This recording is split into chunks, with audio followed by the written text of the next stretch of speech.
Social মিডিয়ার যুগে college স্ট্রিটের বইপাড়া সেই ছবি কম বেশি সবাই হয়তো দেখেছেন আপনারা, কিন্তু এই জলপাইগুড়ির গরুমারা জাতীয় উদ্যান লাগোয়া 12হাতি গ্রামটা, সেটা তো কলেজ স্ট্রিট নয়। সেখানকার কথা জানতে তাই কলকাতার ঘুম ভাঙাতে হয়। ঘুম ভাঙাবে কারা? কেন দেখলেন তো, ওই কাজটাই তো করলো ক্লাস 6 আর ক্লাস 5-এর এই দুই ছাত্রী। 12হাতি গ্রামে ওরা থাকে জানেন। ওদের গ্রামে যখন TV9 বাংলার রিপোর্টার পৌঁছয় তখন ওদের প্রথম প্রশ্নটা কি ছিল জানেন? শুনছিলাম আর অদ্ভুত লাগছিল, বিশ্বাস করুন। আর কিচ্ছু না, আর কিচ্ছু না। তাদের প্রশ্ন ছিল, আমাদের বই, স্কুল ড্রেস সব ভাসিয়ে নিয়ে গেছে, আমাদের কি ওই নতুন বই, খাতা, স্কুলের জামা আবার দেবে কাকু?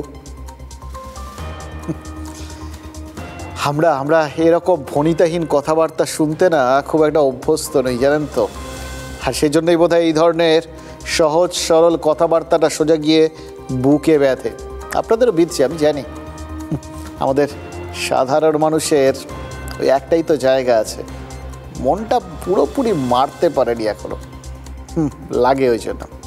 কি সুন্দর, একদম সহজ সরল নিষ্পাপ দুটো মুখ, কীরকম সোজাসুজি নিজেদের প্রয়োজনের কথাটা জানালো।